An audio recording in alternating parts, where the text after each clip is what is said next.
You're watching 48 Fastcast.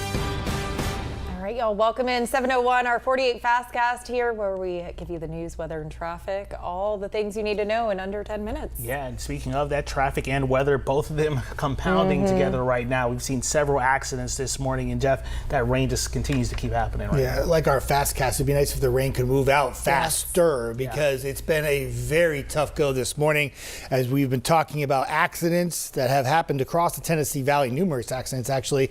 It's all because of mainly heavy rainfall. The storms are not defined as severe.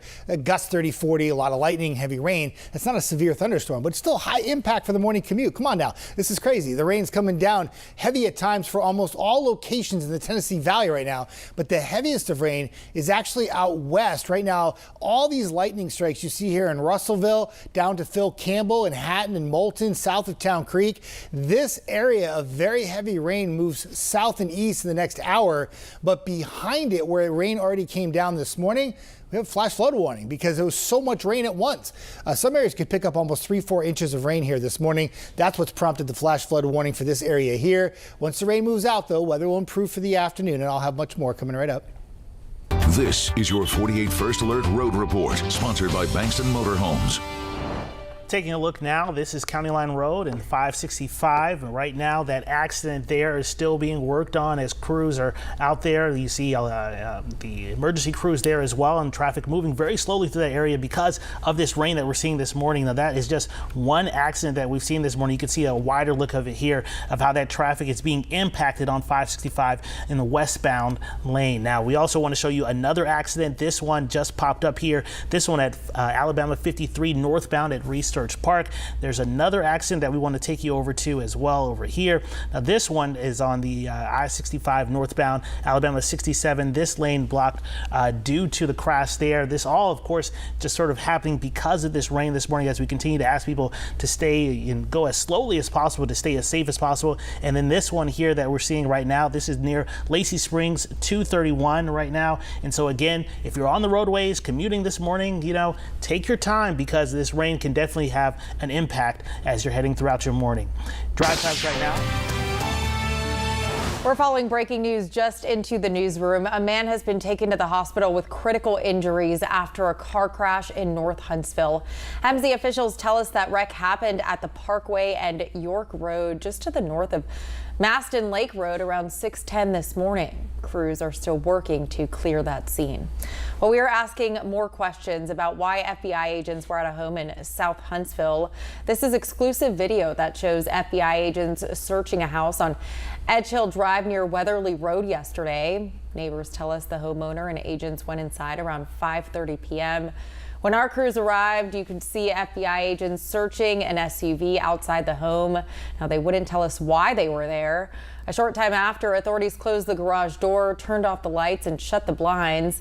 One agent was seen talking on her cell phone. We'll continue to keep you updated as we learn more.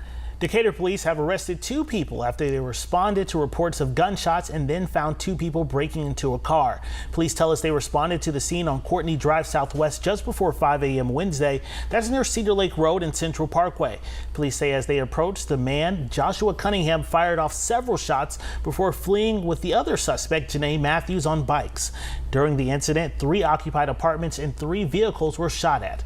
Police say Cunningham, as he was running, was trying to get rid of his gun. He's charged with breaking and entering a vehicle, shooting into an occupied building, and shooting into an unoccupied vehicle.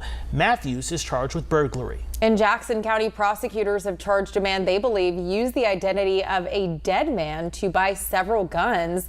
The case happened last October when a man who claimed to be George O'Connor was arrested on a drug charge.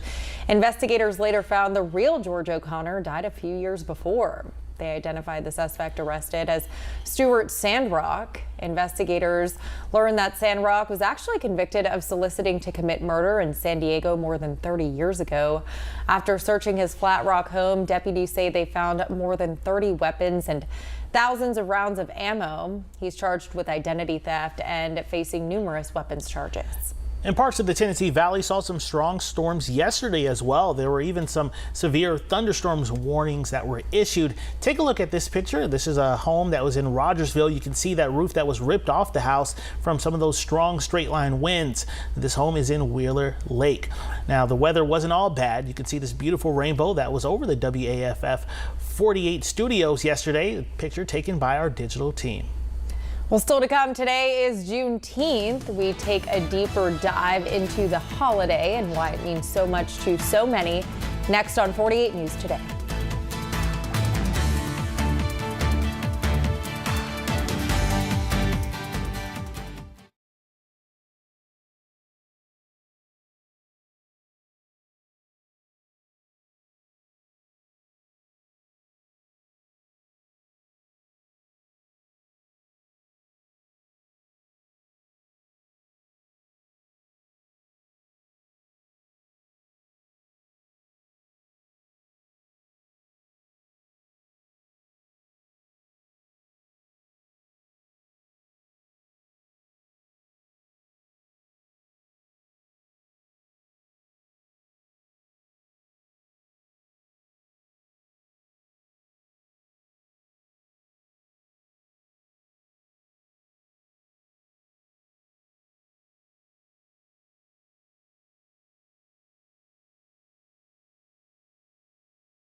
Welcome back. Today is Juneteenth, a celebration of the end of slavery in the United States. Yeah, Juneteenth's roots date back to 1865 when enslaved people in Galveston, Texas learned they were free. This happened about 2 years after President Abraham Lincoln had signed the Emancipation Proclamation. It was signed by President Lincoln during the Civil War in 1863. It declared that all enslaved people in the Confederate States were free.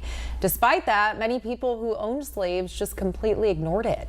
The co-founder of Standing in Power, a local organization in Decatur, Terrence Atkins, says a lot of Black history has been lost over the years. He says by celebrating this day, people can start to dig more into their family history and learn about all the things they did to make this country into what it is today. It means a lot because our ancestors fought hard. Even here in Decatur, the 106 colored troops fought alongside the Union to secure Decatur. So right here in my backyard, my ancestors were fighting to make sure that we had freedom, to make sure that slavery was ended, and they wanted to stomp out the vestiges of slavery. There will be a Juneteenth celebration at the camp in Huntsville this Saturday. And now the city of Huntsville's annual Juneteenth festival will return to Big Spring Park on Saturday, June 28th. Oh, your 48 First Alert weather forecast with meteorologist Jeff Denoyer. Rain and storms, heavy at time. The rain coming down for the morning commute. The heaviest of rain right now falling from Decatur back into Russellville, also where we have probably the strongest winds of 30 to 40 miles an hour with thunderstorms. We've had flash flooding reported in northwest Alabama because of excessive rainfall. The rain and storms will continue through mid to late morning, and then we turn the faucet off. Just a slight chance of a storm late afternoon and evening. Your temperatures in the low 80s today, and it will be very humid.